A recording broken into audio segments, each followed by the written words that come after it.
Hello all of you and last lecture पे हमने chapter second की यूनिट फर्स्ट को कंप्लीट कर दिया था। ओके, तो आज हम स्टार्ट करेंगे यूनिट सेकेंड, जिसमें मैं आपको बता देती हूँ कि हमने इस यूनिट में कौन कौन से टॉपिक पे डिस्कस करना है।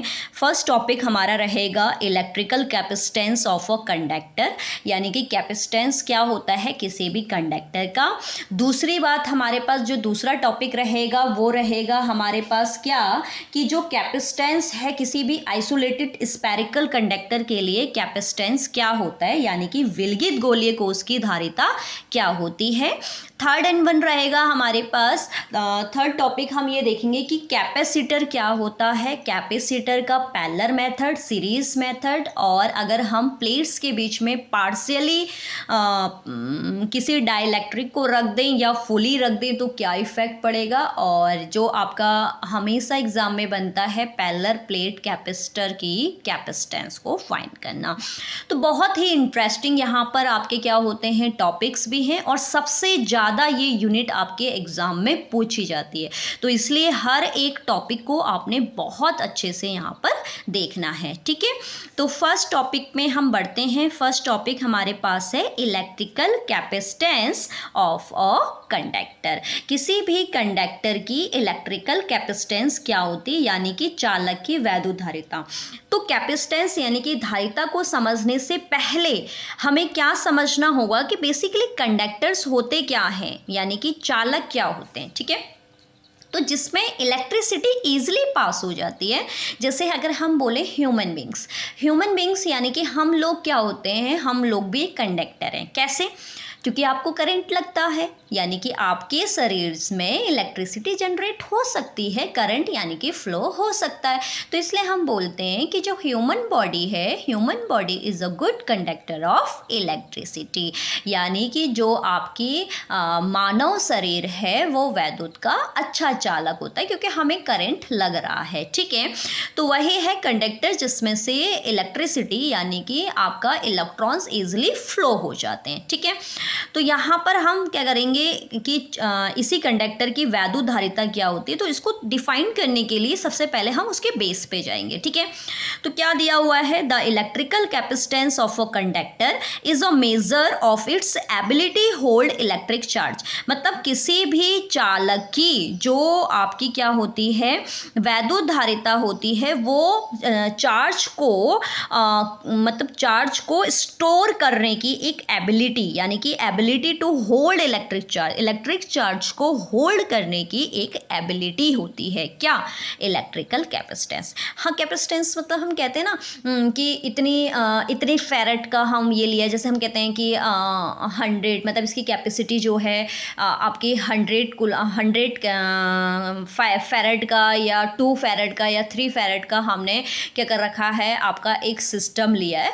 तो यानी कि उसकी जो एबिलिटी है चार्ज को स्टोर करने की, वो हमें बताता है कौन? कैपेसिटेंस। क्लियर है? फिर इसको हम क्या एक अलग तरीके से अगर हम मैथमेटिकल देखें तो हम कहते हैं कि when a conductor is a major एक मिनट, ये 2 बार हो गया, is a major of its ability to hold electric charge को होल्ड करने की क्या है? एबिलिटी है। तो यहाँ पर हम कहते हैं, देखो सीधी बात है, अगर हमें क्या है, अगर मैं एक सिस्टम लूँ, जैसे सिस्टम मैंने सपोज अगर मैंने कहा कि सपोज ये एक सिस्टम है, ठीक है, ये एक हमारा कंडक्टर है। अब कंडक्टर की अगर मैं बात करूँ तो काफ़ी लेंथ दी है, तो इसका मतलब ये अगर ये चार्ज को ज़्यादा स्टोर करेगा कंपैरिजन टू दिस कैप। अगर ये 2 मैं आपके कंडक्टर्स ले लूँ तो दोनों में देखो चार्जेस, दोनों के आपके शेप एंड साइज पे क्या है? डिफरेंस है। तो यानी कि ये जो कंडक्टर होगा इसमें चार्ज कम होंगे, इसका मतलब वोल्टेज भी हमें कम की ज़रूरत है। ऐसे ही अगर मैं इस वाले की इस कंडक्टर की बात करूँ तो ये कंडक्टर में क्या है? चार्जेस ज़्यादा हैं, यानी कि इसमें वोल्टेज भी हमें क्या चाहिए? ज़्यादा चाहिए। ठीक है, तो इससे हमें ये पता चला कि अगर हमारे पास छोटा कंडक्टर है तो हमें थोड़ा वोल्टेज चाहिए, बड़ा कंडक्टर है तो हमें ज़्यादा वोल्टेज। जैसे सपोज हम एक एग्जांपल ले सकते हैं, एक फ्रिज का एग्जांपल आप ले लें। एक छोटा फ्रिज है, एक बड़ा फ्रिज है। आप देखते होंगे छोटे फ्रिज के लिए आपको कम वोल्टेज की ज़रूरत होती है, ज़्यादा फ्रिज के लिए आपको ज़्यादा वोल्टेज की ज़रूरत होती है। यानी कि इससे हमें एक रिलेशन पता चल गया कि अगर चार्ज कम है तो वोल्टेज भी कम है, चार्ज ज़्यादा है तो वोल्टेज भी क्या है, ज़्यादा है। तो इससे हमें एक पता चल गया कि जब दोनों पैरेलली चलते हैं तो हमारे उसमें फिजिक्स में एक साइन यूज़ होता है, प्रोपोर्शनलिटी साइन। तो हम ये कह सकते हैं कि जो Q है वो डायरेक्टली प्रोपोर्शनल है V के, यानी कि आवेश जो है वो विभवांतर के क्या है, अनुक्रमानुपाती है। फिर जब हम इस साइन को रिप्लेस करेंगे तो हमें पता है कांस्टेंट हम यूज़ करेंगे। तो कांस्टेंट क्या यूज़ किया है, C, जो कि क्या है आपके पास एक नेतांक है, एक कांस्टेंट टर्म है जो डिपेंड करेगा किस पे, shape and size of the conductor, conductor के शेप एंड साइज पे चेंज करेगा। जैसे मैंने अभी एग्जांपल दिया आपको कि छोटा आपके पास छोटा इंस्ट्रूमेंट है, छोटा कंडक्टर है तो वो कम आपका वोल्टेज चाहिए उसके लिए, बड़ा कंडक्टर है तो हमें ज़्यादा वोल्टेज चाहिए। तो इस तरीके से हम कह सकते हैं कि जो ये C होगा वो डिपेंड करेगा किस पे, shape and size of a conductor के, कंडक्टर का शेप एंड साइज क्या है। बट हमें जो चैप्टर में या सॉरी टॉपिक में हमें जो टॉपिक बोला गया था वो था कैपेसिटेंस। तो कैपेसिटेंस यानी कि जो ये C है ना, ये C एक कांस्टेंट है जिसे किसी भी कंडक्टर का कैपेसिटेंस कहते हैं। अब हम इसकी वैल्यू को फाइंड करेंगे तो देखिए C की मल्टीप्लाई में कौन है आपके पास, V है। तो बेसिकली ये Q के डिवाइड में जाएगा। तो यहीं से हम C की डेफिनेशन को निकाल सकते हैं, ठीक है। एक्चुअल में डेफिनेशन ये है। तो C इक्वल्स टू में क्या आ गया, Q upon V। The ratio of charge and potential difference या potential is called the capacitance of a conductor. तो क्या है देखेंगे, the capacitance of a conductor is defined as the ratio of the charge given to the rise in the potential of the conductor. ठीक हो गया। तो कहने का मतलब है ये रेशियो होता है चार्ज एंड वोल्टेज का, यानी कि पोटेंशियल का, ठीक है। यानी किसी चालक की वैद्युतधारिता चालक को दिए गए आवेश और उसके विभव में होने वाली वृद्धि का क्या होता है, अनुपात होता है, यानी कि रेशियो होता है। तो ये होता है हमारे पास कैपेसिटेंस यानी कि धारिता, ठीक है। अब यूनिट और डायमेंशन की बात करेंगे तो यूनिट देखेंगे, देखो हमारे पास इसकी जो स्टैंडर्ड यूनिट है, यानी कि इसको किसने आपका डिफाइन किया था, तो इसको डिफाइन किया था फेरेड नामक साइंटिस्ट ने। तो इसलिए इसकी एसआई यूनिट क्या हो जाएगी, फेरेड हो जाएगी। क्या हो जाएगी इसकी एसआई यूनिट, फेरेड हो जाएगी। लेकिन जब हम आपका क्या है, हम इस फॉर्मूले के अकॉर्डिंग भी इसकी यूनिट को फाइंड कर सकते हैं।